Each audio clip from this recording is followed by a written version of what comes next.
Por um bom tempo usei alguns tipos de coisas ilícitas. Eu morava no interior de São Paulo, ou quer dizer existia no interior de São Paulo.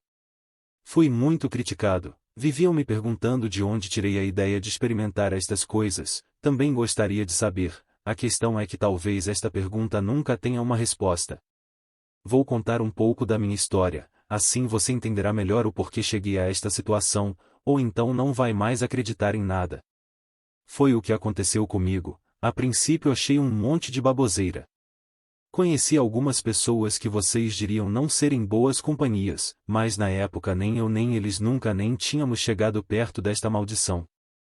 Costumávamos ficar na praça até mais tarde, não tinha nada de perigoso, ficávamos nos divertindo, jogávamos bola, andávamos de skate, de bicicleta, e outras coisas mais. Passamos longe de qualquer coisa ilegal, nem cerveja bebia, nada mesmo, às vezes comprávamos um refrigerante de 2 litros para passar o tempo. Sempre após a diversão cada um tomava seu rumo. A cidade ainda estava livre, era muito difícil ouvir falar de desentendimentos entre as pessoas, às vezes alguns problemas na hora da divisão entre fazendeiros, um achando que o outro estava pegando seu pedaço de terra, nada além disso, era tudo resolvido. Certo dia fomos até a praça, o que era costumeiro, lembra, foi quando avistamos uma pessoa diferente, aparentava ser um mendigo, nunca o tínhamos visto ali.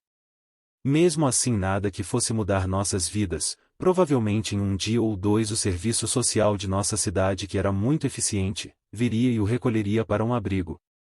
Isso não aconteceu, e ele acabou ficando por um bom tempo ali. Nós já estávamos se acostumando com ele. Sempre estava no mesmo lugar, gostava de tomar umas biritas, falava sozinho, mas não era perigoso, vivia tão bêbado que nem andar direito conseguia. O interessante nesta história é que ele pela manhã sumia, não dava notícias, mas era só anoitecer lá estava ele. Um dia resolvemos conversar com ele, na verdade algumas pessoas doaram roupas usadas e fomos entregar. Tinha uma cara esquisita, não fazia barba já há um bom tempo, muito menos banho, fedia muito, um odor que não conhecíamos. Ele por um bom tempo ficou por ali, ninguém tentou tirá-lo, já estávamos acostumados com ele, acho que esse foi nosso erro. Uma noite destas bem escuras, tava frio e meio chuvoso, é bem característico, um amigo passava pela praça quando o mendigo o chamou. Ele foi até o mendigo, e não precisou nem chegar muito perto, ele deu um salto de uns 3 metros e caiu sobre meu amigo, eu não vi nada disso, o assunto se espalhou pela cidade. É óbvio que não acreditamos, mas infelizmente era verdade, este amigo foi encontrado sem vida, alguns dias depois lá no canavial. A imagem que foi descrita daquele mendigo após o ataque, um lobisomem, isso mesmo. Foi difícil para mim também. Ainda não tinha acabado, pois muitos outros casos viriam a acontecer. O gado ao redor da cidade sofreu muitas baixas, deixou os fazendeiros loucos, ficaram ao ponto de criar um grupo para a caçada. É óbvio que não estavam procurando um lobisomem, eles não acreditavam que poderia existir. Tratei logo de evitar sair à noite, não sei se fiquei com medo do lobisomem, ou dos fazendeiros armados e loucos soltos por aí. Este acontecimento começou a me deixar louco, lobisomem na minha cidade. Peguei uma garrafa e fui a fundo. A partir daí comecei a pirar, pensava nisso o dia inteiro, quando não estava com a garrafa era bem pior.